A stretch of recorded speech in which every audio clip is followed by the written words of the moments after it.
J'ai eu le plaisir de participer l'année dernière en Corse à votre congrès, mais je ne peux malheureusement être de nouveau avec vous aujourd'hui. Je tenais cependant à vous apporter tout mon soutien en ouvrant cette journée de débat qui s'annonce riche et créative, et vous remercier pour le travail que l'association a accompli depuis bientôt 30 ans en faveur de l'attractivité des territoires de montagne.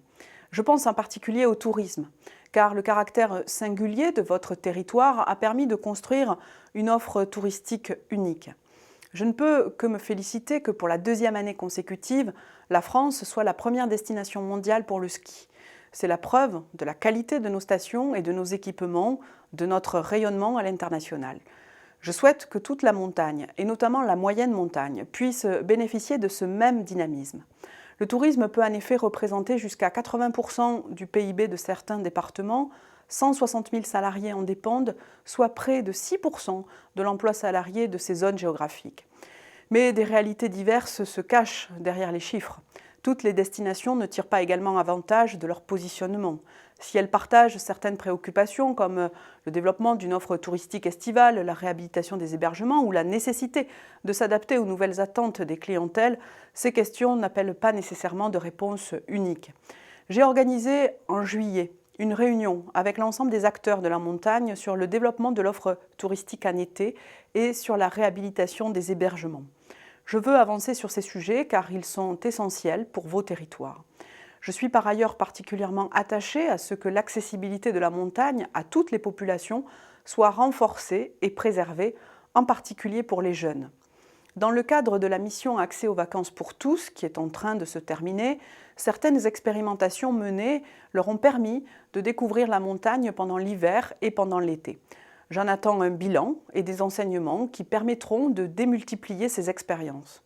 Au-delà de ces chantiers spécifiques au tourisme, les thèmes de travail sur lesquels vous allez échanger lors de ce congrès, en particulier le très haut débit, la transition énergétique, intéressent les professionnels du tourisme, mais aussi ceux de l'artisanat et du commerce, qui sont nombreux dans les territoires de montagne. Dans quelques mois, je présenterai devant le Parlement un projet de loi pour l'artisanat, le commerce et les très petites entreprises. Ce projet de loi a vocation à traduire dans la loi les mesures que j'ai annoncées lors du pacte pour l'artisanat et du plan pour le commerce et les commerçants.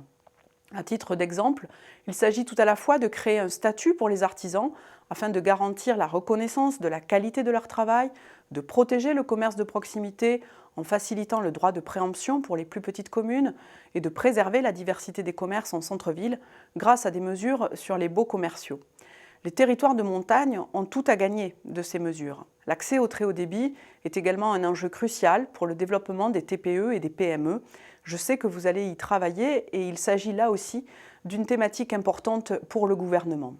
Quant à la transition écologique, elle est une donnée indispensable à prendre en compte au moment où une réflexion s'organise sur la réhabilitation des équipements touristiques. Comment y intégrer les énergies renouvelables, adaptées aux ressources de la montagne? C'est là une question à laquelle nous devons répondre. Les mesures annoncées par le président de la République en faveur de la rénovation thermique, en particulier la baisse de la TVA pour ces travaux, y contribueront directement. Ces mesures sont également nécessaires pour développer les entreprises de l'artisanat et ainsi créer des emplois.